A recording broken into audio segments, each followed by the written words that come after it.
kind of process everything. And so, I mean, the site is very secure. I mean, even though we built it, like if someone said, hey, Wes, can you go in and change my credit card information? I can't even see the credit card. I mean, it's my own site and I can't even see any of the credit card information. Even like it's so secure, like even passwords, a lot of people have been emailing and saying, hey, I forgot my password. Can you email it for me? And we're trying to get that fixed right now. It should be fixed here shortly. But if you click forget password or you want to email to you, that'll automatically come to you here in the near future. It's one of the bigger things we're trying to fix. But as far as even passwords, I can't even see people's passwords. I just have to reset it and send it back out to people. So the site is really secure. I know a lot of people are concerned with it, you know, and I get it. I completely understand that. You know, I've had fraud on my own bank account, so I definitely know where people are coming from, and that's why I wanted to add the PayPal option and also let people know that your information's safe. You know, we aren't selling anyone's information either. That's another big question I'm getting a lot. I refuse to do that. It's up on the site that we're not going to do that, but I would never give away anyone's information or sell it or do anything with with your user profile on the site. So just to let people know it's safe and secure. And that sort of goes in line with what we do with witnesses. I mean, that's our belief is everyone's privacy is paramount, not telling or giving away or selling or anybody's identity or any other personal information. Yeah, you know, it's one of those things to where I'm a big believer in treating people the way I'd want to be treated. So someone could come and say, hey, we'll advertise if you give us your access to contact information, and it's not going to happen because I wouldn't want someone doing that to me. You know what I mean? Oh, yeah, absolutely. Yeah. Yeah, and everyone's been very, very patient and understanding, so we want to say thanks to all of our members out there. We appreciate that. Yeah, no, I very much appreciate that, and I'm glad you brought that up, Shannon. I really do appreciate everyone being patient, and a lot of hours, a lot of work has gone into the site. Now that we're over the hurdle of potholes in the road of starting the site, now that we've got almost everything out of the way, the next thing I really want to focus on is content. I really want to start pushing a lot of content, a lot of different shows out there.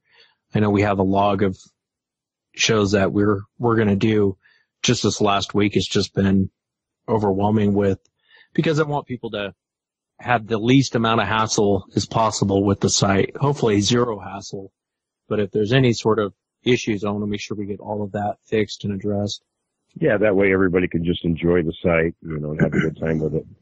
So if you forget your password and you're unable to log in, go and shoot me an email at support@sasquatchchronicles.com, and Shannon or Will or I'll go in there and take care of it. I think I've got them all the ones that have been sent. I think we have resolved. But if you're having trouble logging into your profile or getting on the site, or you forgot something or you need help with something, please email us at the support@sasquatchchronicles.com.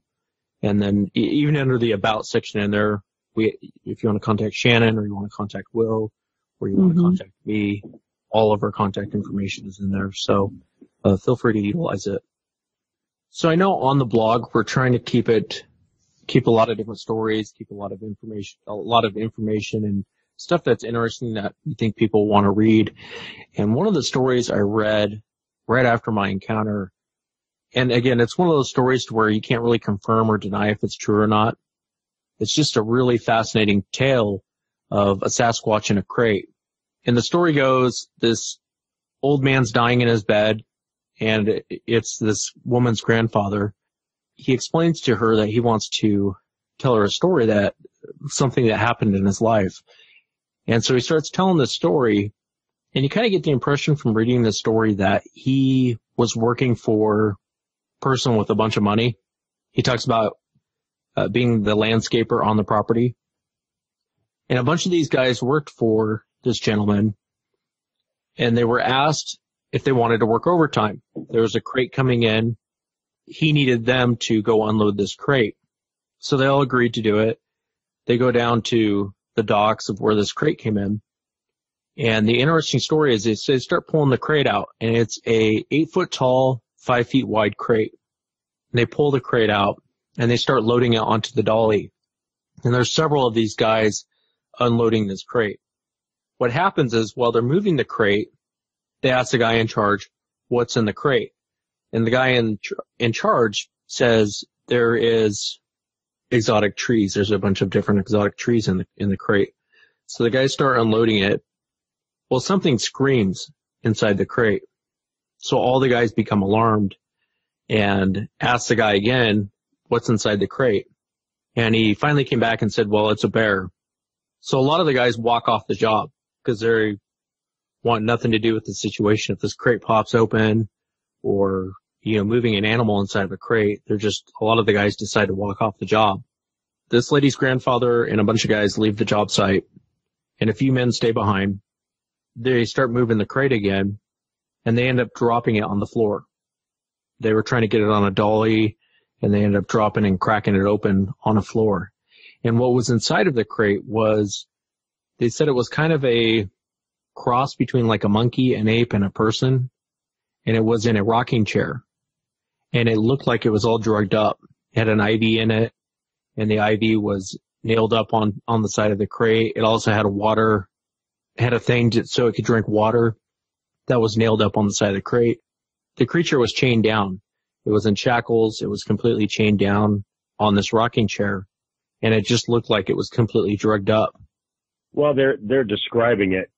They said that creature had a shape of a man, but was anything but a man. They couldn't give the height and measurements since the creature was in a sitting position, but they said it was huge. It had the shape of a man with a very large frame and was covered with black hair. And it says that its feet and legs and everything and arms were in shackles. The face did not look human, but had some human features. But it said it looked more like a monkey or a gorilla. And its hair was extremely long and dirty. Apparently it moved like it was maybe attempting some form of communication, but was unable to because of the drugged up condition. They couldn't understand why it was in a rocking chair. They figured it was probably to keep it from its muscles from stiffening up. But they also said the odor was overpowering enough to make anyone pass out. Combined smells of urine, waste, and body odor was rank. Some interesting descriptions and interesting, for guys if you make up a story like that, the details about it smelling probably wouldn't be in a made-up story. Just I'm guessing. There's too many details. And like you were saying, if they're just yard workers, for instance, like these guys were, the groundskeepers, things like they talked about a couple inches away from the creature's head was an empty water bottle nailed to the wall, and on the other side of the creature was an IV stand connected to the wall and stuck into its arm. And I really don't think somebody, that's doing maintenance work on somebody's, yard and everything is going to come up with those kind of details. The rocking chair thing kind of creeped me out a little bit when I read that, actually. It was just strange to think about that. And that's another really odd detail. Why, if you're going to make up a story, why would you come up with something like that? I'm just wondering if, they're getting at the fact that maybe this rich person was interested in keeping, an exotic pet or something. It's a curious story. And it's not the first of that kind of story we know about. Now, we don't really have any hard concrete proof, but going back to the Minnesota Iceman account, the original person who had that apparently later on was not the owner of that creature, and it was very widely suspected that it was actor Jimmy Stewart who actually owned the Iceman. Maybe not originally, but later. That one was kept in a crate, moved around, and of course a copy was made, and there's been all sorts of weird things about that, but not entirely. Of course, that was a dead one, but it's not, you've got the element of a rich person in control of something like this, and it's being moved around. So lots of similarities between the two cases. Let's say the story's true for a moment. What did that guy think let's say there was a Sasquatch in the box. What is he going to do with it? You know what I mean? Keep it shackled the whole time? And the question is, how did he get it in the first place? Who got it for him? How did they do it? Where did it come from? And you're right. Where was it going to go? What were they going to do with it? Where is it today? People keep small primates in their house on occasion, and I've heard pretty much horror stories about what happens with that. Can you imagine having a Sasquatch in your house? I mean, obviously it wouldn't be a Harry and the Henderson situation. Like you said, it has to be probably in a huge cage or something, but my goodness. You sure wouldn't want it on your furniture or cleaning up after its messes. I love when he sits down on the couch and it just splits in two. It's just, that's a great movie, you know? That's great. Looks like we get a call here. Oh, well, let's talk to him. Hey, Luke, how are you? I'm good. I'd like to just tell you a brief experience I had a while back. I was in the mountains up in Virginia with some friends, camping out. We were up there in the Shenandoah Valley for a couple of days. We were having a good time. We had no alcohol. We've been up there a couple other times before this. And it's probably right about July, two years ago. It was a nice warm night. We started putting out the fire. We kind of heard some noise on maybe 300 yards from, where we were at. We didn't think nothing of it. We thought it might be, a bear walking by. We had no firearms, no sidearms or nothing with us. We kind of stayed up for a little bit. Noise didn't come back. And then maybe about an hour later, we heard the same noise, but rocks started coming in to our campsite to the point where these things landed on our cars. We still have pictures of actually these rocks. We didn't know what to do. We shined flashlights. We made noise, pretty much stayed up the rest of the night. In the morning, we went, checked the area. We actually even went and got the park rangers, and they came, and we saw what might have been footprints. It was kind of dry, so, you couldn't tell if there was, any impression in the ground. I've never really believed in the Bigfoot. I mean, I suspect something might be out there, but after this night, I could tell you, I've been around the world and I'm an outdoors person. I've never experienced something like this. And the first question we asked the park ranger was, is it possible some teenagers or some other campers might be around? And when you camp in this, Shenandoah Valley, you have to actually register so they know who's in there, because you get lost in these woods. And some people don't register. And he told us, he said, listen, from what we could tell you, you're the only group of guys that were out there. We've heard stories like this, but we don't take no record unless there was an injury. And I said, well, I didn't, but one of my friends with me asked, why don't you take a record, And they didn't have an explanation for that. I could tell you I was pretty scared, and my friends were scared. I don't know what was throwing the rocks at us, what was making the noise. We didn't smell anything, from what I hear. Sometimes you could smell Bigfoot or Sasquatch. I tell you what, my son's asking me to go camping up there this upcoming summer, and I'm not quite sure I really want to do that. Did you ever hear of any other accounts around that area? We have, because when we left that, when we were done camping there, obviously we had to get some gas for the haul back, and we had stopped at this little local gas station, and we kind of told I don't know if he was the owner, but the guy in there working in the store, we picked up some water and some beef jerky and some potato chips and stuff for the ride back. And we told him what happened, and he said, him and another old guy said, yeah, that's a very common thing up there. And they a lot of hunters are seeing these things, but they just don't report them, because when you report a sighting, nothing will happen. So that's the only person, like a local person, who maybe confirmed other people knowing or seeing or encountering these things.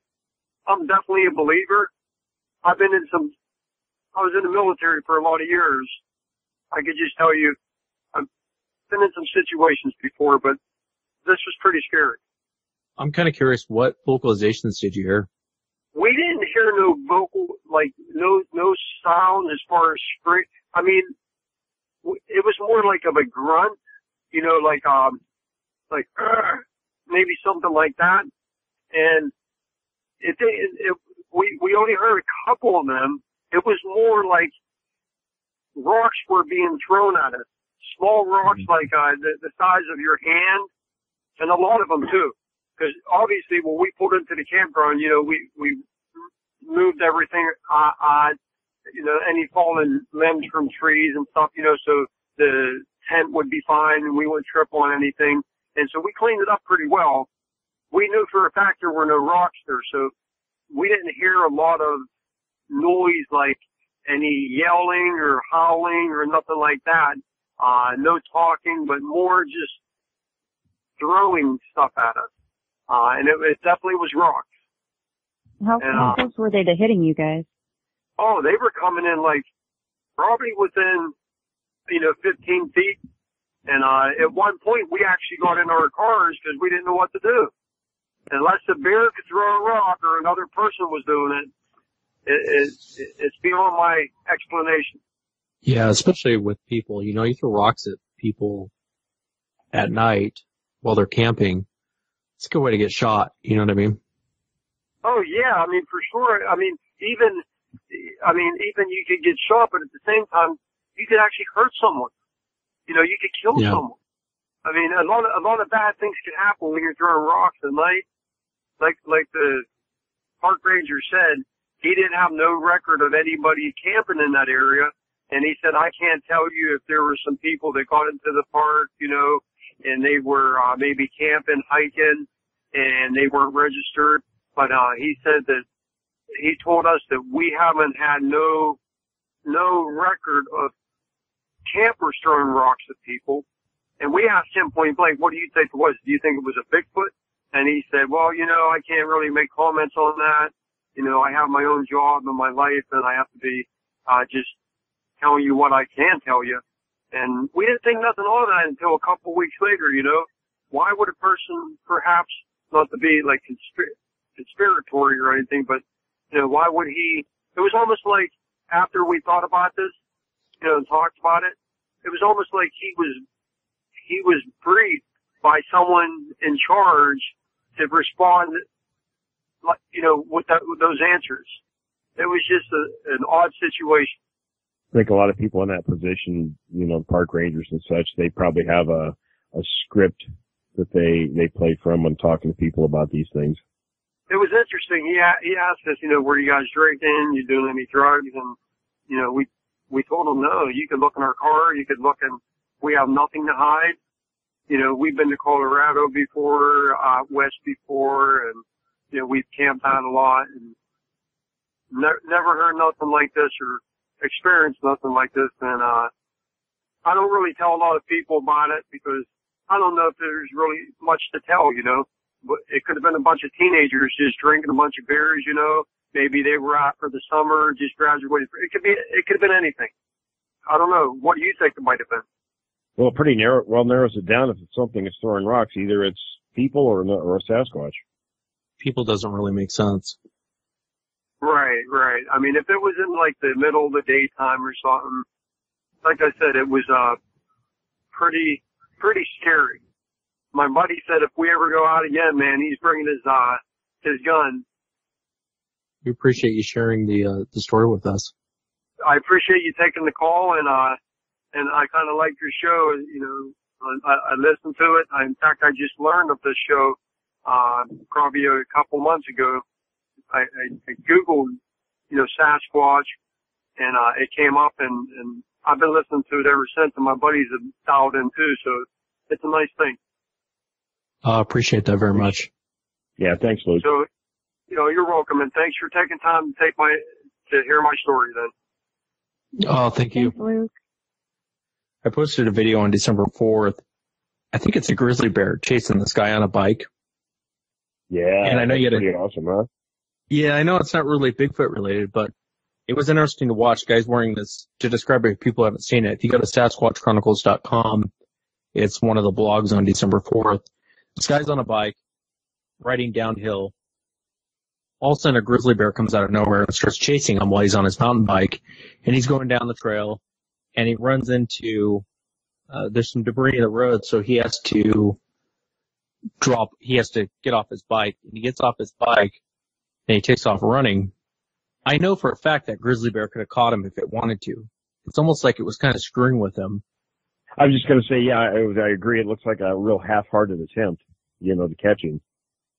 Yeah, very half-hearted. And it made me think of that kid in Texas that had what he described a gorilla chase him down, yank him off his bike, bend the bike, and then throw it up in a tree. It's almost like it wanted the bike and not really him if you watch it.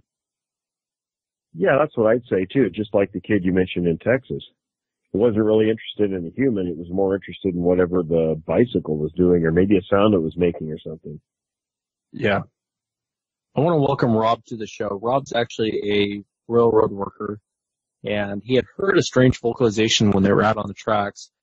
I did want to mention, speaking of that, there actually have been a lot of reports along railways or on railways, going back to the Jacko story, for instance. That young Sasquatch had been hanging around a rail line in British Columbia until it was finally captured.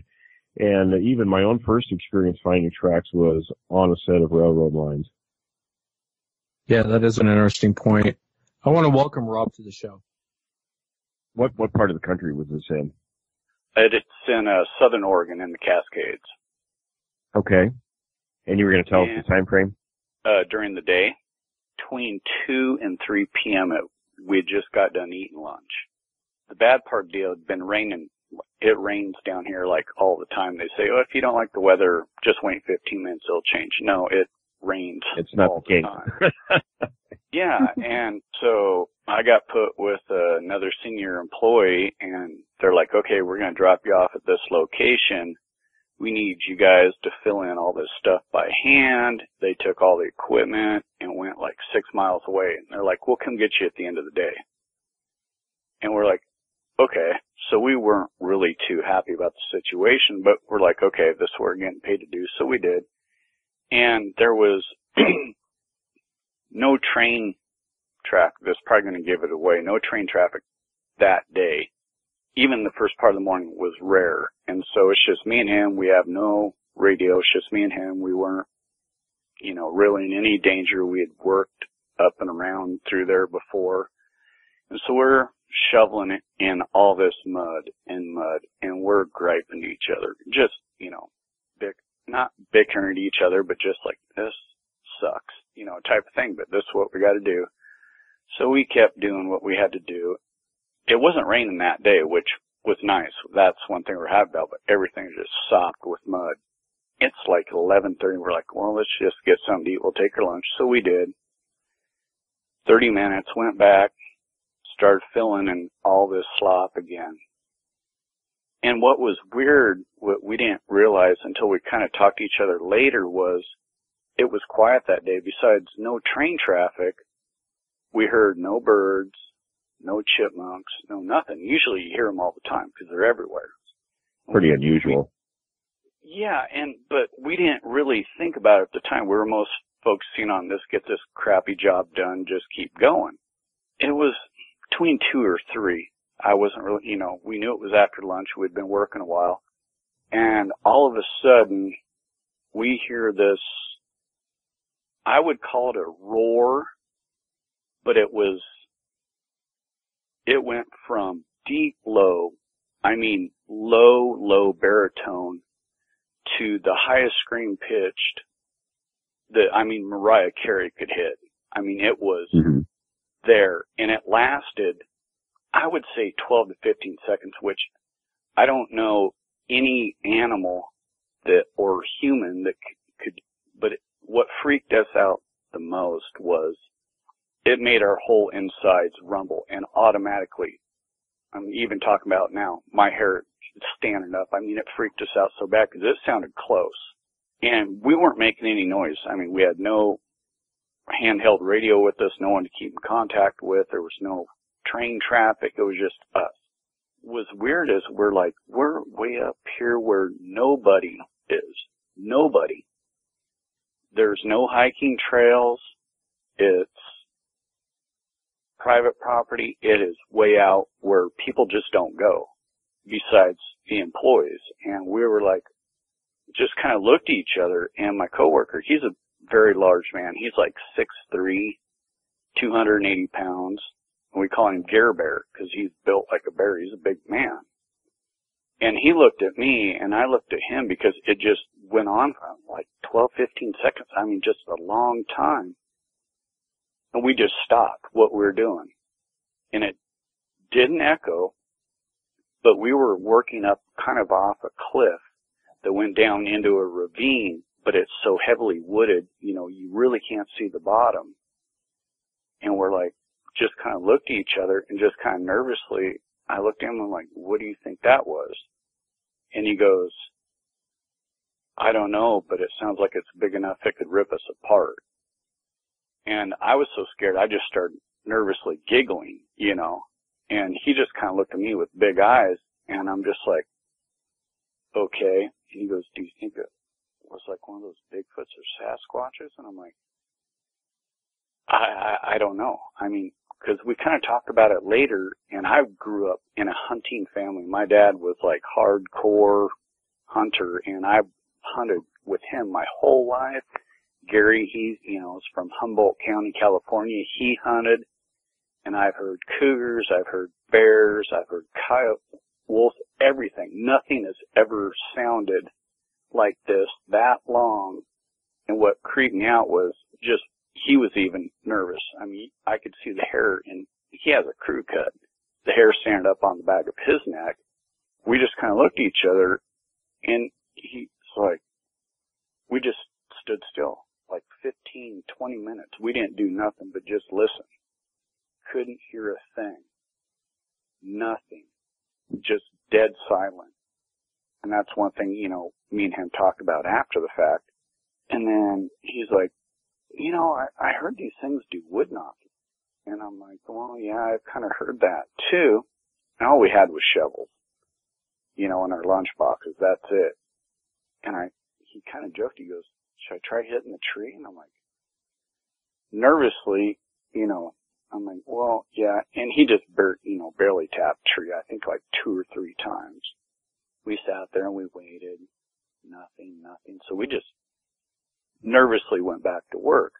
Well, as we started filling these trenches back in, he's working on the cliff side, more up away from it, at least 5-6 feet. So I can only see like over the ridge, maybe 15 yards, where he might be able to see 20 yards, but it's so thick.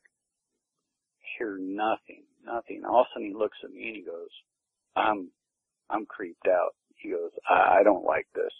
So he turns around, so he's trying to look down, and he starts filling this up. I'm like, well, do you want to trade spots? And he goes, yeah. You know. So I'm like, okay. He's obviously scared, so we switch spots, so I start filling over there. But then again, I get that uneasy feeling that you really shouldn't. You keep wanting to look over your shoulder, but you don't want to look type of thing. So we just kept going. Could have been a half hour later, maybe 20 minutes from our southwest behind us.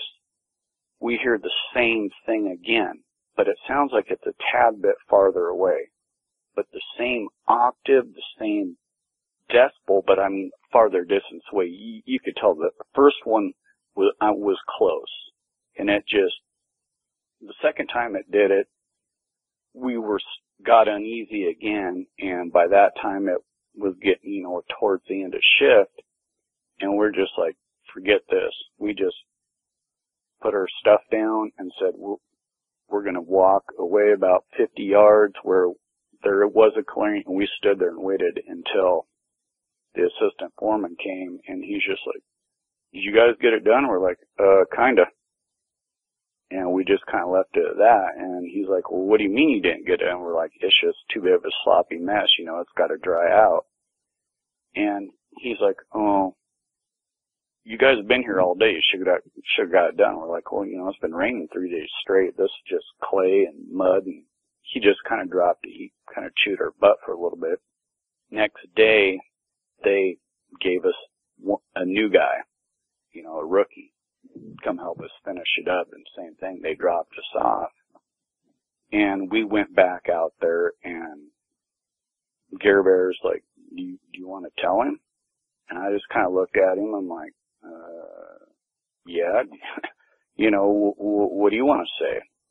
And he's supposedly a big hunter, but we found out later, he tells a lot of stories, but we kind of told him what happened, not 100% detail, but just kind of filled him in. He goes, oh, well, you guys just heard an elk bugling. And we're like, no, we didn't. We know Gary called in elk. I used to do it with my dad. No, that wasn't elk. Well, you guys must have heard a cow elk. No, that isn't it. There's nothing. And we told him, we're like, dude, there's nothing that could make this sound. And he just kind of poo-pooed us and teased us, and then he told a couple other guys, and they started ridiculing us, and we just finally dropped it. I mean, we talked about it, I think, once after the fact, and we're just driving one day, going to Utah, and he goes, what do you think we heard that day? And I'm like, I think I know what we heard. I said, dude, he goes, there's no way. It had to be what we think it is. We really didn't want to talk about it, but we both knew there is no human, there is no animal that we've ever personally encountered, and we both encountered some of the same animals, that could make this type of noise that much.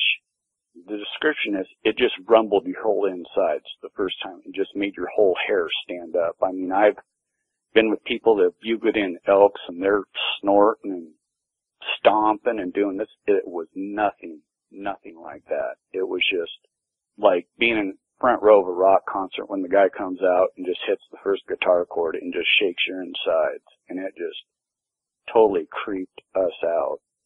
Did you guys see anything around after that, or?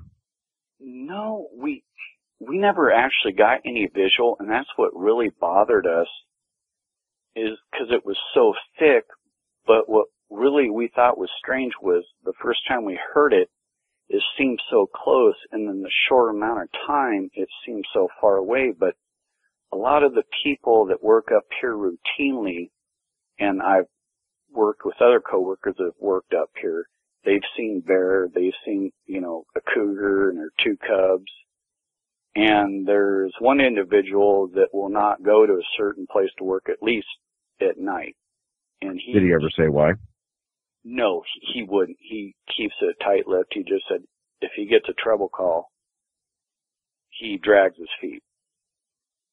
And that's all he just said, well, I kind of figure out if it's somewhere before there or after there before I have to go there. And that's all he's ever said. But, he's made the same comment about cougars. There's one certain area that everyone knows a cougar hangs out there. And right now I'm working with some guys that are contracting out, following to make sure, they're doing what they need to do.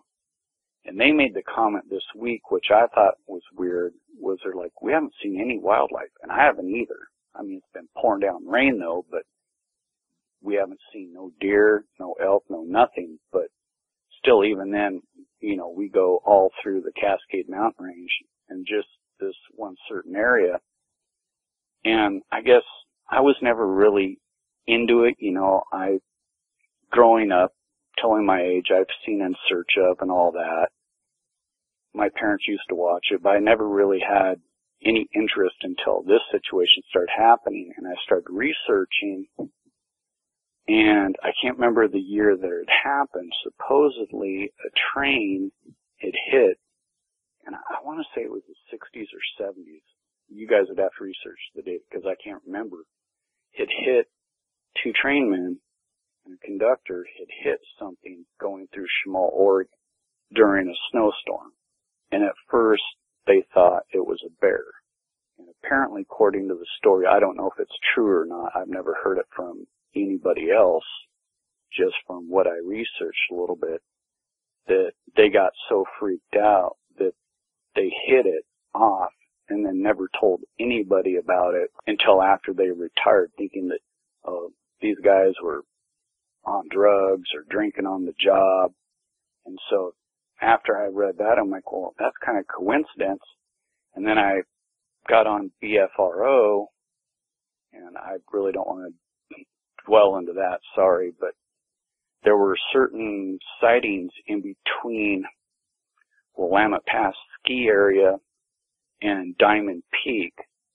As the crow flies, where we were at, we're about 5 miles from where Diamond Peak is. Not very far.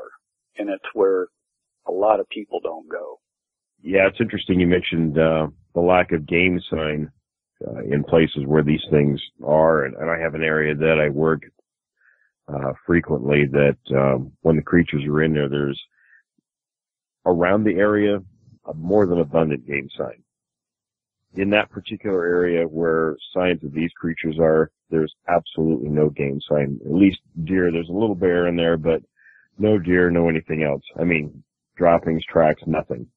That's one thing that, you know, we really didn't talk about until afterwards, and then just started pushing back and, you know, throwing ideas back and forth. Or like, hey, do you remember here? And I was like, no, you know, now you speak of it, because before this deal happened, we'd see deer once in a while. We could high rail down a track, and you'd see a couple elk in the bushes, this and that, and once in a while you will. But during that time frame, I would say within 30 days, there was nothing. But that particular day, because we kept talking about it afterwards, just in between him and me, we wouldn't talk, anybody else, because we had already gotten heckled, you know, you guys were just making stuff up, or you guys were out in the sun too long. And we're like, well, that was the first sunny day. We've been waterlogged, and there's always chipmunks out. There's always, the crows are abundant up here, and we didn't really pay attention to that because we were focused on our job until we went back, started thinking, talking to each other, like, no, I don't remember hearing anything that day. And plus the train traffic was like none, which is so rare too. And we're like, okay, that's odd, because, you know, it just, I don't know. It's something I've never experienced before in my life, and he never has either. And I think we talked to each other about it for maybe about 3 months after the fact, and then haven't talked about it since. Just kind of let it go. But now I'm down here working with some contractors, you know, by myself, and we've had to go back through that area, and that's why I, you know, sent you guys an email to just, even though it was in the back of my head, I was just like, I've been here before, and just eyes open, you know. And then the contractors the other day are like, we haven't seen anything, haven't heard anything. We heard there's so much abundant wildlife. And then it clicked back. You know, it's not like I forgot about it, but just nothing drew it up. And I was just like, that's right. You know, but it's been just pouring down rain and snow here, so. Right. But, you know, still, sometimes it's a lack of sign that's just as important as the things you do find.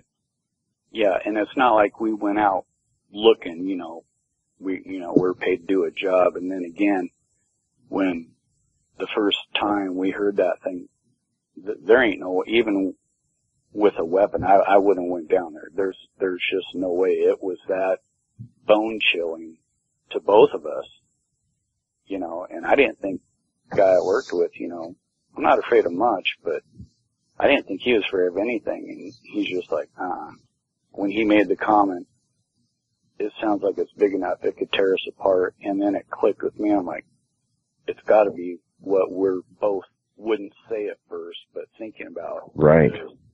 We both heard the same thing, same time. You know, we weren't by ourselves, you know, just us two. And it was something I'll never forget. That's the kind of thing, too, that really, you know, from that point forward, really heightens your sense of awareness when you're in that area and other areas that are remote, too. Oh, yeah. I mean, even now to this day, I mean, I've worked in Utah, Nevada, California, Oregon, Washington, Idaho. Everywhere I go now, I look. You know, it's a rare chance. I doubt if I'll ever see one, but I always look, always think. And then if I am in a situation where we're there for several hours, there's other situational awareness we need to be aware of, but I always have that in the back of my head. Is there something there, something watching me that I can't see? It always makes you wonder. Like a self-preservation deal clicks in your head besides everything you need to worry about your job. There's something there that absolutely clicks in my head saying, okay, we might be loud right now, we might be quiet tomorrow, but even if we're loud, is there something there? Because it's so thick you can't see. Yeah, it sort of makes it more of a primal instinct kicked in. Yeah. Rob, I was wondering, how long had you guys been working in that specific area before you heard that roar? We had just started putting in new installation for upgrades, and we were the only crew that was up there for several months, and we had actually just put in a brand new case the day before. We'll usually go scout out a site, see what they want us to do, map everything out, measure it, and then come in with our equipment. If we can do it with equipment, majority of the time it's by hand, do it, and then get out. But we're under a time frame. They're like, okay, we got this house set, we got this in. All right, you guys finish this by hand. We're going to go 6 miles this way, jump on the next one. So I would say maybe just one day of actually making noise with equipment, and then we were just there by ourselves quiet the next day. Yeah, I think when you hear that roar scream that you heard, Rob, it's something that you immediately know it falls into the unknown category, because I've heard that before. And when you say it shakes your insides, it really does shake your insides when you hear it. And there's immediate fear. It's not like anything you've ever, even if you're not a woods person, out in the woods, hunting, camping, even if you don't do those activities and you hear that noise, it shakes you up. Thinking about it, I've watched, there's so much publication on TV now, and I've heard that, and I'm like, no, that's not it.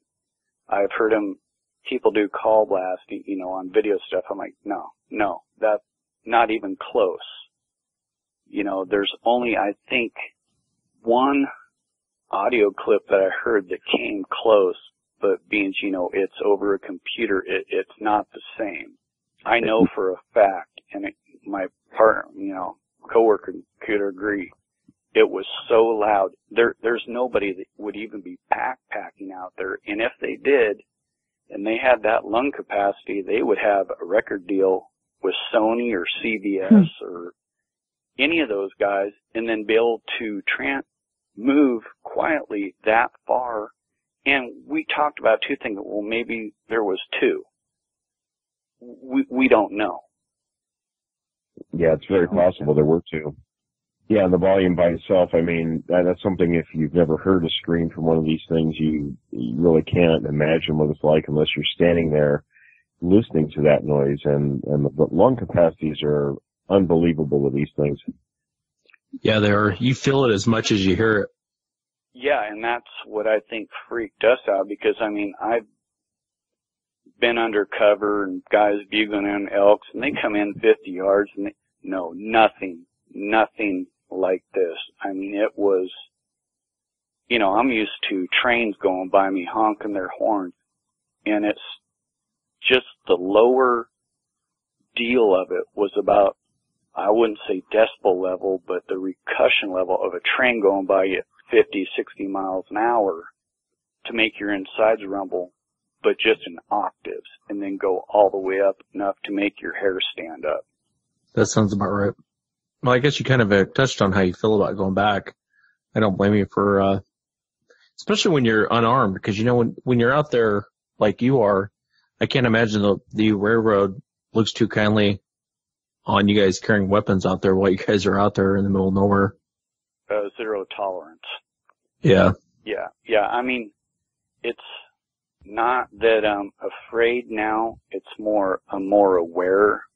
We always talk about, especially we work, in desert where there's rattlesnakes, Gila monsters, whatever, to up here, the Northwest where you got bears, everything else. We always talk about safety awareness, of being aware of your surroundings, this and that. Hunters, people, drunken hillbillies, you know, you name it. We can run into it occasionally. But this situation that happened just makes me more situational of my surroundings at all time, more than normal that what we're used to practicing doing, especially in this area now. Well, I appreciate you coming on. Appreciate you coming on the show, man. Well, thank you. And if you get a chance, check out our website if you're looking for more information. We got a ton of information up there, and I don't know if you just have your cell phone, but tons of stories up there, there's just going to be a ton of information coming up on there. So I know you found us on YouTube. I don't really post a whole lot to YouTube anymore. Yeah, you can get on there, and all the encounters are on there, a lot of stories on there. I had another railroad worker I was going to tell you about that, he didn't want to come on the air and talk about it, which is fine. But him and another worker were working on tracks. They'd been dropped off kind of your situation. I don't know exactly what the situation was. They'd been dropped off. Two guys were working. This thing had stepped out from the forest. I think it was about 100 and maybe 75 to 100 yards from them. And I guess it was just massive. And, he was telling me that it was, he was like, I think it was a gorilla. He's like, but it was bigger than a gorilla, and it kind of had a different face than a gorilla, but he's like, I think maybe a gorilla's loose. And I was like, oh, there's no gorillas out here, man. They'd never survive they'd never survive out here.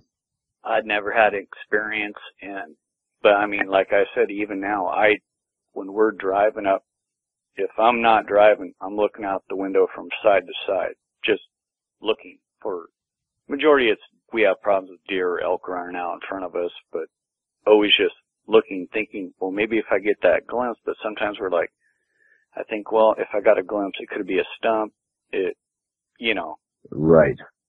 And I was just like, don't want to jump to conclusions until but I know what we heard. There is no doubt in my mind that. Yeah, it's kind of like that when you see one too. You'll never go, well, I think it might have been a stump, or you think, when you get a good look at one, you realize really quick what you're looking at. Kind of like when you heard that, you realize really quick that's nothing you've ever heard before. And it's kind of the same way when you see one. It is, yeah. Then at night, put on my cell phone, listen to your guys' site, which I've only been doing for like 30 days, but it's been pretty interesting. You guys do a good job. We appreciate it very much. All right. Well, thank you very much for listening. I appreciate it. Yeah, thank you, Rob. All right. Well, you guys have a good evening. It was good. Yeah, I thought it was good. The hard part about encounters like that is unless you've heard it, you really have it just sounds like, well, you heard something. But unless you know what he's actually heard, because that roar and that scream I've heard before, and when he says it shakes your inside, it really does shake your insides, man. It's like nothing else out there. Yeah. There's such a range of noises. People don't understand, when you're in a relatively close proximity with these things, whether it's a roar or a scream or some other vocalization, the volume alone, it kind of shakes you. Yeah, I remember you saying that. Many people say that. They feel it as much as they hear it. So we keep hearing that. It's nice. And I can vouch, I've never heard a scream like that. We've heard the whoops, and I've heard those strange whoops in Washington State with U.S., but I can't vouch for screams.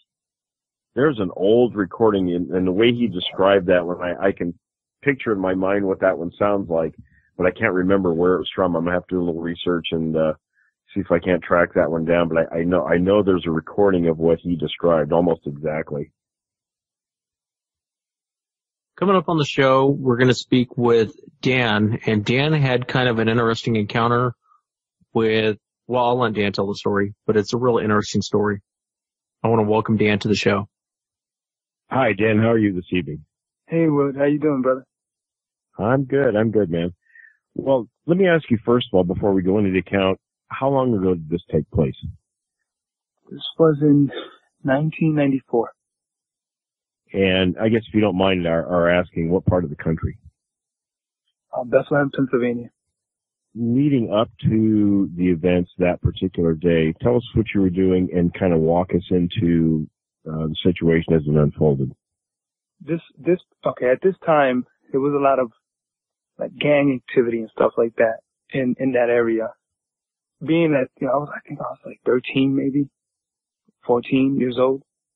I didn't, you try to be cool, so I didn't really want to be part of it, but I kind of hung with them because, I don't know, I just was scared, so wanted to be cool.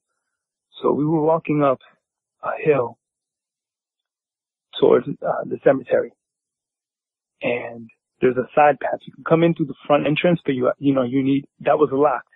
It was gated. But there was a side entrance that pretty much anybody could go through, and everybody usually uses this, it's like a shortcut to get to the other side of, like, the town. Like everybody, if you grew up in that area, you know so many shortcuts. The cemetery is one of them. So we were walking up the hill. We get to the spot, and one of the guys, when we got to the cemetery, said, "Hey man, whatever, we're gonna smoke," right? And I said, "Yeah, sure." I'm just like, "Yeah, whatever." So they started smoking, and they're smoking marijuana, that's what they were doing. And I remember when they passed it to me. I was into sports a lot, like really big into sports at that time, especially basketball and football. I wanted to get on the team, so kind of straight edge. And I remember them passing it to me, and I grabbed it, and I said, "You know what, man? I had to make up a lie just to fit in." I was like, "Yeah, I had too much of this." So I kind of passed it to the guy on the left. It was when that guy passed it to me, and he leaned towards me. Right, I was about a good, I would say, a good 5 feet from the guy in front of me. When he leaned to me, I looked, I don't know what, but something caught my eye on the right side of him. And I looked. So I grabbed it. I was just looking at it because I was like, my eyes were trying to make out what I was looking at. I still didn't know. So I was like, still looking. I told the people, like, "Oh, yeah, I had too much, like, "Oh, wow, man, you smoke that much?" I'm like, "Yeah, sure I do, just playing it off, trying to be cool." So I passed it to the guy on my left. There was two gentlemen in front of me. There was two of them. These guys were like big time gang members. Two on my front, guy on the left. So I passed it to the guy on the left. When I did that, I looked. At this point, I thought it was a cemetery block first. Because my eyes were that's where we were at. There was some lighting coming from the street light in front of the gate, just enough that we can see each other, and you can see my breath. So I think this time around I want to say it was probably November, because it didn't snow yet. No, there was no snow. I looked to my right. After I passed the thing, I looked back to my right, and at this point, my eyes focused on this. Now, I still didn't know what I was looking at, but my brain understood, trying to make a figure out of it. Like I was like, what the hell? What? About 10 feet, I want to say 10 feet to the right, this was what this thing was behind the gentleman in front of me. That's when I focused on that, I said, "What the hell? What is this?" And what it was a figure. It was squatted, looking like it was looking between its legs, or not looking between its legs, but it was like squatted in a position where it was like trying to, like, I don't know if it was trying to stay warm or like I don't know what it was doing, but I knew at that point it was kind of human-like. I was like, "What?" And I saw how like hairy it was. Now, my mind wasn't thinking Bigfoot. My mind was not thinking any of that, okay? That wasn't in my brain, okay? I didn't care about that stuff. I was into sports and had a girlfriend that was a drama queen at that time. Again, that's not what I was into. All I was thinking at this point was, wait a second, this does not look normal, okay? And that's when it kind of like, you know, looked at me. So it didn't have its head, down in a position where I couldn't see the face or the thing. All I could see was hair coming down, almost like a shaggy on the head, down, split on one eye where the hair kind of shifted, like, you know, like it was like a waterfall type in the eyeball. And that's the one eye I could see really clearly that was looking at me. It wasn't huge, but it was cut up like if it was like a boxer or something. You can see the definition in the body. But you could also see in that squatted position its feet. And they were semi, like it wasn't like, you know, entirely covered with hair. It had shaggy on the top of the foot. And you could probably see the toes, right? Yeah, I saw, well, not at that point.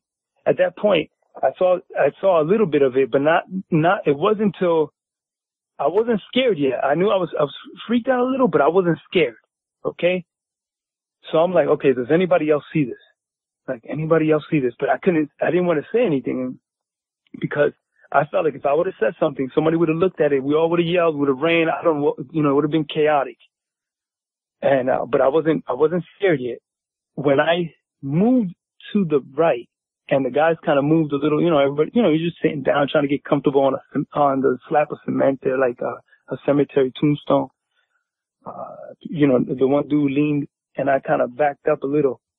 It shifted. It was the craziest thing. It was looking at me, but it wasn't, the shoulders weren't squared up to me.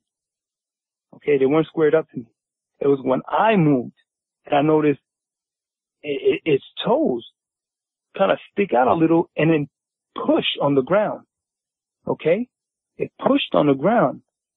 Cause I seen with the toe, I'm like, what? And that freaked me out. I'm like, what? And it turned its shoulders. That's when it looked at me. That's when it did, like the whole square shoulders were dead at me. Like, and I freaked out, but I couldn't move, bro. It was the craziest thing in the world. I sat there and I'm looking at this thing. I didn't know what it was still, right? I don't even know how to explain it because to be honest with you, this thing was so, like, it was the craziest thing I've ever seen in my life. And I've seen a lot of crazy stuff, but this was like, you know, off the charts on another level of crazy. And I'm sitting there looking at this thing and it was looking dead at me. I mean, it was looking at me, not, you know, it wasn't looking malicious or nothing like that. It was just there. It's just my brain couldn't comprehend why this was there because it's a big town, but it isn't really called a city. You know what I mean? It's a populated town, but it's not, it wasn't considered a city. It's not considered a city. It's called Bethlehem Town. And I just didn't understand why this would be there. I didn't get it. So I ended up moving one more time and it did the same thing. It shifted its like its body with its toes. Like it didn't move its arms. It had its arms kind of like, tucked in almost, you know how you sit Indian style with your legs? It was doing that, but with its arms. So they were crossed, kind of like hugging the knees. And then its big feet had really big feet, and then the toes stuck out, and that's what turned. It just turned and kind of, without losing its balance. So I tried to do this myself, and every time I would do that, I always felt like I leaned over too much or something. But this thing had like perfect movement. Like it did it 1 billion times in its life. And it turned its toes and it would just square up at me let me tell you something, that eye never left. It stayed stuck on me. And I'm sitting there like, wow, this is crazy, man. And I ended up, one of the guys was like, yo, man, we're done, whatever. And I'm like, yeah, I think we're done, right? But I didn't want to run. The detail was, this is the cool thing about it. It was windy that day because I remember seeing my breath, whatever, and I can see the hairs on at the end of like kind of like the forearms. It wasn't like mad thick hair. It was just kind of like stringy. I don't know. It looked fake to me almost.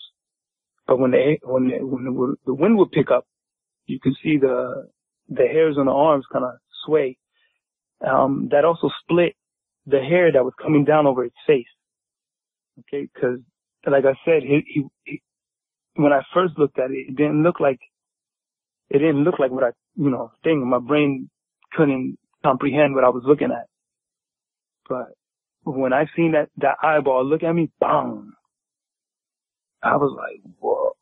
Now, it took me a while. I never told anybody, not my brother. I don't think I could tell any of my friends at the time. Like, they were pretty much all gang members. Like, hey, I saw this hairy guy in the cemetery the one day. They'd be like, oh, you smoke too much. But I didn't. I'm telling you, to this day, people that know me know I'm straight edge. I don't care if you do what you do. I respect it, but I just don't do it, And I'm really into martial arts and stuff like that, so I really try to keep my body pure, Right. Let me ask you a question. Yes, sir. That town, is it bordered by wooded areas, or kind of give us a description of what that area looks like? It's mountainous. I know. I ended up, there is behind where I'm at, where we were at when I had my incident, behind that's all woods. Behind that's all woods. All of it. I can't tell you how many acres of it is foresty, but I remember jogging up the hill with the boxing team and saying to myself, man, this is a lot of woods. And at that time, again, this was, I'm going to say 2004 when I was jogging, I just realizing how much wood there was there. But I did something for you guys. Yesterday, I ended up I downloaded like Google Maps, and did a screenshot of where my incident happened, and then realized, like, whoa, like how much woods there is back there. It's a pretty big area, huh? Yeah, I'm not a hunter, bro. Like, to be honest, I'm, a city kid. Sure. It wasn't like we're country folk or none of that. It's like this town is a place where a lot of city people end up moving there because it's cheaper to live there. The cost of living isn't as much as if you lived in a city. Understand me now? Right. So at the time, what went through your mind? What do you think you were looking at? I don't know, man. There was a little bit of light that came into that small gate called Rusted Up Gate, and it was enough to see a little bit of the color on the hair, but the street light is like an amber color. I don't know if you know what I'm talking about, those old school street lights, kind of like an amber color. So I don't know if that was kind of like giving the hair that color. You know what I'm saying? So I don't want to lie to you and tell you, I knew the color of the hair, because it was dark, just enough light to see the hair, on the individual, I guess, cause I thought it was somebody about to like jump us or something at one point. Like, I'm like, what? I was more scared thinking that we were gonna, cause I'm hanging out with these, gang members, like, we're about to get smoked, like. I'm curious, Dan, when you got up to leave, was it still there? Yeah, but it shifted its weight as everybody moved, but it never left once it squared up to me, it never left me. I'm the only one that noticed it, and I'm thinking that's the reason why when I moved to the left, it shifted its torso to the, not torso, its toes and shoulders, everything to the right, following me out of there. I never even wanted to look back, to be honest with you. I was so scared. I was like, am I looking like Cousin It? Cousin It from like, the Addams Family. Yeah. I was like, is this Cousin It? Like, I swear on everything I love. I was looking at that, and that's what I was thinking. Like, yo, this is crazy. And I'm like, I don't even do drugs. It wasn't even that late. It was probably like, it was kind of wintertime. So I guess, it gets dark earlier. No, I was going to say, I mean, even with smoking weed, I doubt that you would hallucinate and see something like that. I mean, there must be some hell of a weed. I know you didn't smoke any, but right. Even if you did, I don't see someone hallucinating. And you're Rick James, and that's one hell of some weed, Yeah, of course. No, I know the facts about that now. You know what I mean? But back then, you know, I was 13 years old, so if somebody told you, man, we don't do a lot of bad stuff, and they were running a lot of commercials about that, so all the time, like, you know, tobacco's wacko. Then, you know, one thing that I really zeroed in on, you said that obviously was not a hallucination when you talked about the feet and the way the hair was on it. Yeah. On my first sighting, I saw the feet of the first creature very clearly, and it was an identical description. The whole foot isn't covered with hair. It comes down the top of the foot and is shaggy looking, but not around the toes.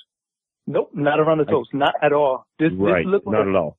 No, they look like, I don't know how to explain them. It's almost like finger toes. It sounds stupid. Yeah, right, because they're longer than what you would expect them to be. Especially when I moved.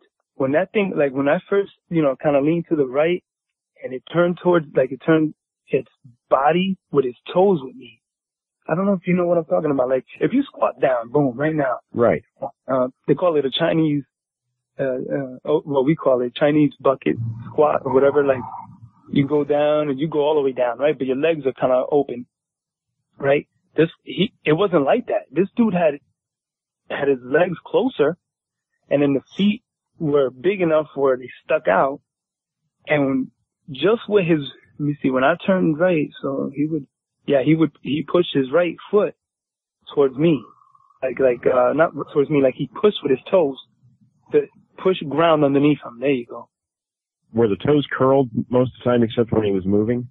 Yeah, it was weird because his foot was stationary, but as soon as I moved, it's like he had just movement of his toes. His foot never moved. It was the craziest thing. His toes moved and pushed. Then his body shifted. That's the point that I'm stuck on that I find really fascinating is how he was able to move like that. And actually, Will, I wanted to ask you, you know, do you think that's attributed to their modified foot anatomy, them being able to do that? I was just going to bring that up. That's something Renee DeHinden and I used to talk about, and Renee used to tell me, because when you look at a lot of the tracks, especially the ones from back in the Bluff Creek area, and the reason I bring that up a lot because we had 6 different individuals there, so there was a lot of comparison between individuals in that place. And when you look at the toes, they look very short on the cast. Yeah. And Renee would tell me, he'd say, well, we didn't always find prints like that. And he said what we thought at that time was that they keep their toes curled most of the time for an extra ability to push off with the toes. You know, because they don't walk like humans do. Or even for grasping. So you're 13, 14 when you see this animal. Compared to you, your size, what was the size comparison, do you think? I realize it's sitting down, it's a little bit at a distance, but if you were to guess, what would you say? I don't want to lie and say, oh man, this thing could have been 7 feet tall, whatever, because I'll be lying to you. I would say, if anything, the way it was squatted, it's a thing, man. Compared to me, bone structure, why? It was no, like just bigger. I mean, just in size. Do you think it might have been 5 feet tall? Do you think it might have been 6 feet tall? Do you think it was shorter? Oh, when it was squatted, you mean? Yeah. How tall it was when it squatted? About 4 feet. About 4 feet. So do you think standing up, do you think it was probably like maybe 5 or 6 feet, I guess? I don't know, brother, to be honest. I mean, I never seen it stand up. To be honest with you, man, I was so freaked out by this that I didn't even want to look back. If I would have heard a noise behind me, I would have sprinted so fast. I think the other guys would have sprinted because everybody's so used to sprinting as soon as they hear cops or something like that. Oh, the cop, you know what I mean? So I want to say, you know, in the city or the hood, what they say, you even mentioned 5-0, hey, agua, which means water, but it's also another term to tell people like the cops are here. People would just run. I don't know, that's just the way in the hood they would say that. So I didn't want to, I don't know, I just didn't want to run, I just didn't want to, I was already scared, but I didn't want to run. was weird. I didn't want to hear anything. Like, I didn't turn around to even look. I felt like it was behind me. You know what I mean? I was already about, I don't know, say 50 plus feet away. Obviously, it had to be behind me. That we're already leaving the entrance we came in through. I didn't look behind me, but I did while I was walking towards it. I kept, my eye on it as far as my eye can keep looking at it without turning my shoulders. The point I'm speculating on is it kind of sounds like it might have been a juvenile. Was it near a tombstone by chance? Yeah. It was actually, the dude in front of me was leaning on a tombstone. No, and I was just going to say maybe that was a good reference for size, compared to the tombstone. Well, he was on a bigger, wider, shorter one. I thought it was a tombstone at first. I don't know. They're all in rows and stuff, some are lighter, some are like dark. So I thought it was just a tombstone at first. I didn't even see it there. Like, I don't even know how it got there. I don't know if it was there and the way, it was eyeballing me, it wasn't, his demeanor didn't show me he was scared. His demeanor was looking at me like, you go ahead and do something, I'm gonna do something. You never heard it breathing, no heavy breathing or grunting or any noise? I can see my breath. Okay? I can see my breath. Like, it was cold that day. I didn't even see steam coming out of his mouth. But I can see a little bit of the left arm. The wind would pick up, I would see that. But you can clearly see his eyeball, like his eyeball. Clearly. I mean, as clear as I can, like if you were in front of my face, I can see your eye. And he had to be at least 15 feet in front of me. Cause the dude in front of me had to be 5 feet in front of me. You know what I'm saying? So he was at least anywhere from, I want to say 7 to 10 feet behind him to the right. And then about 5 feet behind that is a wall. This cemetery goes like a hill, okay? That wall, if you were on the street opposite to that wall, the wall looks tall, okay? But when you walk in, there's some steps right there, and then right there, like if you open that gate, you went to your right hand side, you go walk into this creature. Like just boom, there it was. But it was squatted. The whole body was covered in hair, but it wasn't as thick as people claim. Oh, this thing was big. Yeah, I couldn't see any. No. What I saw was a lot of shaggy hair on the arms, left arm, and then I saw his feet clearly. I can clearly see his feet, and they were huge. And then I saw that when I turned, his toes dig into the ground so he can square up to me, and he never, ever, ever left his sight on me. Like he was zoned. He was zoned on me. That's the only thing the impression I get was that since I was keeping my cool, he was keeping his cool. He could have just got up and maybe, whatever. If I said, oh my God, look at that. You know what I mean? Oh, what is that? You know what I mean? And we ran, it probably would have ran. I don't know. Or it would have attacked. I don't know. I just know, that it was fixated on me.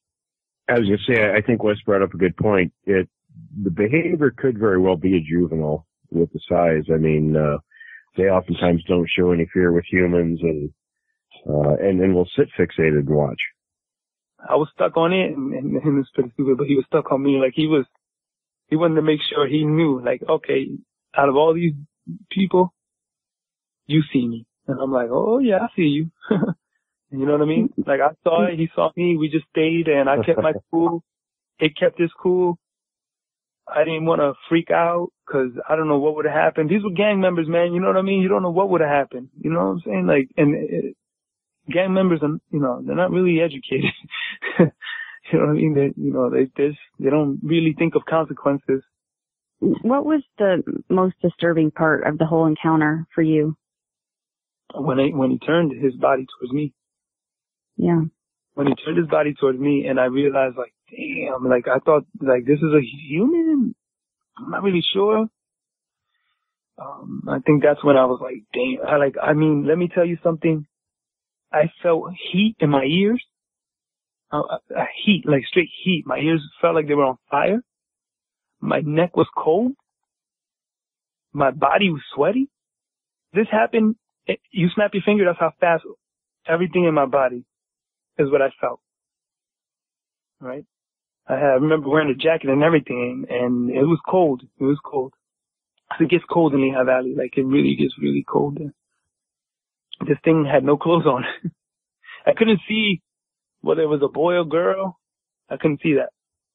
That part of the torso area was like tucked in, you know, it was back there. So I wasn't really focusing on that. What I focused was, first on the, you know, the shoulders.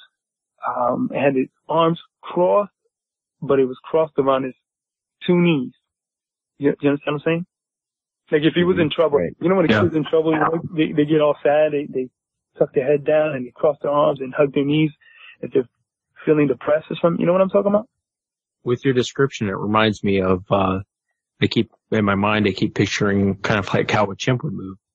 I don't want to say I didn't see the face. I didn't see the face. All I saw was the eye. Like, the right eye, well, right to me, it would be his left eyeball, but right to me, you could only see a little bit of a spark, like a twinkle, like a small little twinkle. So it's obvious that the eye was looking at me too. But the right eyeball, which would be left to me, because I'm facing it, that was like drawn to me. I don't know, when I was kind of stuck there. I don't even know, to be honest. I was scared, but I was freaked out. My brain didn't understand what I was really looking at. For me to sit there and lie to you and tell you, oh yeah, I definitely agree with you. It was a chimp, you know, or it looked like a chimp. I didn't know what I was looking at, bro. I meant by the way it moved was like a chimp. Not that you were looking at a chimp, but the way you're right. I've seen plenty of, you know, like National Geographic, like, I've seen chimps, the way they squat down like that. You know what I mean? Like that. Just like that. It was squatted like that, like a chimp. Only thing, this thing had big feet and had a lot of hair, a little longer than a chimp, I would say. And again, when the wind would hit it, the air would blow. It didn't move at all. It stayed there, man. To be honest with you, had my friend never, you know, offered me anything, I don't think I would even noticed it. You know, when he leaned over with his left, I kind of, you know, what they call pass the blunt. Hey, there you go. And I was like, I kind of grabbed it. That's when I looked to the, I don't know why, but I looked to the right and I'm like, what the hell is that? And the guys weren't paying attention to me, so I kind of acted like I smoked, you know, like I puffed on it, and then I'm like, you know what? I made the excuse. I smoked too much. These guys were older. I mean, these guys were already like 18, 20, you know what I mean? So they were way older than me. And I passed it to the guy on the left, but when I did that, I was still looking at that. And at that time, it wasn't till I looked and I passed it. I leaned back to the right. I kind of leaned a little over and I seen that thing move and square up its shoulders to me. Then I said, holy shit, I think somebody's about to like, you know, like do a number on us. And I was like, this is what I get. Like, I don't know. Like, I was like, this is what I get for hanging out with, you know, these kind of people. Like, you're always the innocent that die. So and I know I should be talking more about this animal than this gang thing, but I just want you guys to understand my whole mentality at that time. You know, I'm so professional and I'm not, you know, I was in the past. But now, like, I mean, back then, my brain wasn't thinking, you know, monkeys. It wasn't thinking Bigfoot. I was telling you guys a little earlier, when you guys were trying to get a hold of me, I was explaining when I was real little, I saw sightings. And I saw this, they call it Bigfoot. I just thought it was one Bigfoot that kind of walked around the whole country or something. And it was cool to me. I'm like, wow, that's fascinating. Here's this animal.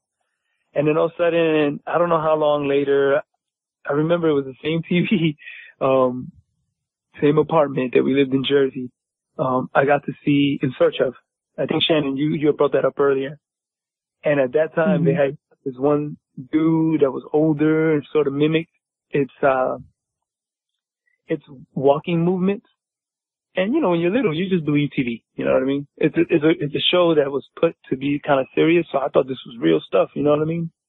And I'm like, whoa, they debunked it. You know what I mean? So I thought, oh, this is fake. And that was the last thing I ever thought about Bigfoot, Sasquatch. I didn't even know that word existed. Bigfoot was the only word I knew. You know what I mean? When I was little. I understand your description of your company that night. I totally understand. But do you ever regret not bringing it up and saying, guys, what is that over there? No, I don't. I don't regret it. I don't regret it. I mean, you know, life is. I think things would have gone pretty bad if you would have done that. I think. I don't know what would happen. You know what I'm saying? This is what I was trying to explain earlier. I mean, I'm with, you know, not the classiest kind of people. And this is a, I don't know what it was, wild beast or whatever that was. So you do the math. 2 bad outcomes. Me being the smallest and youngest, I'm surviving.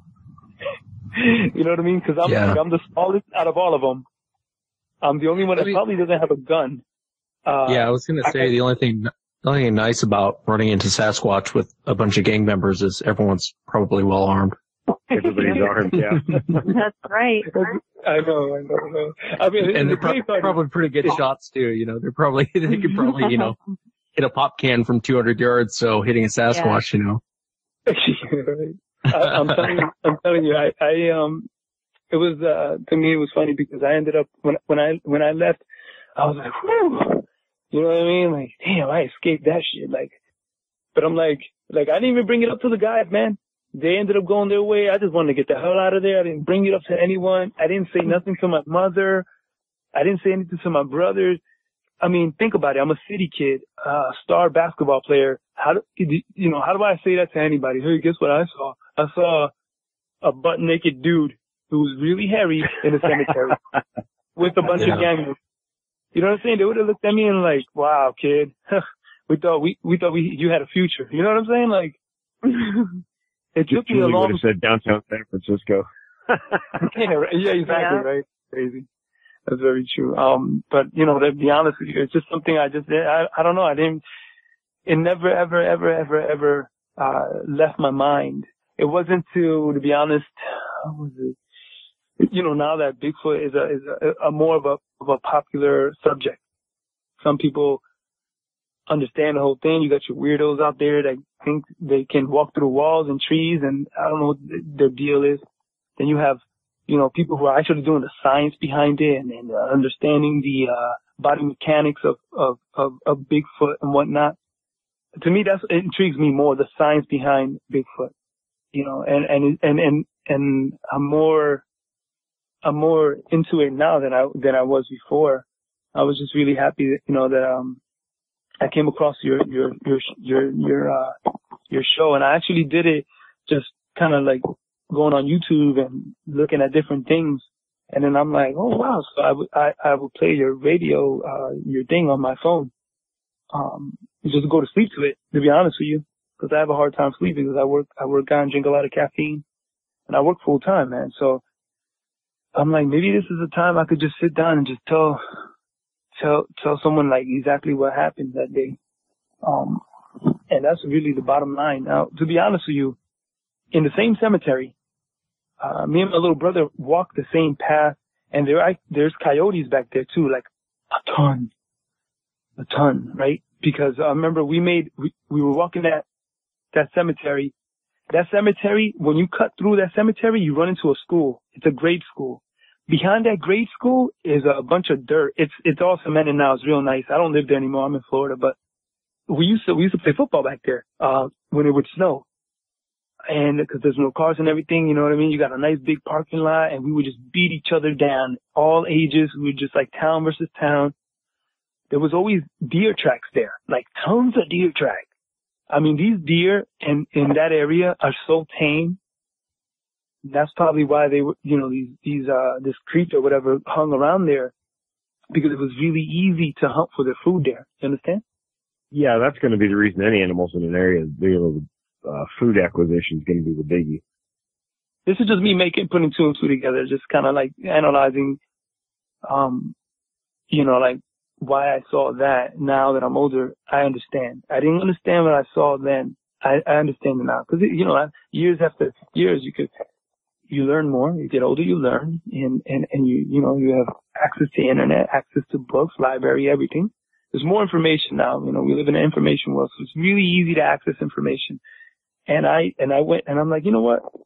This is before I even met you. You know, like I heard about you guys. I wanted to do a little bit of research, and I also went online. And this is funny that my older brother, who's a college graduate, like dude, you know, he's voted best to succeed. He's the man. He ended up, I ended up sending him a link, right? And I couldn't, it was mind blowing because he sent me a link.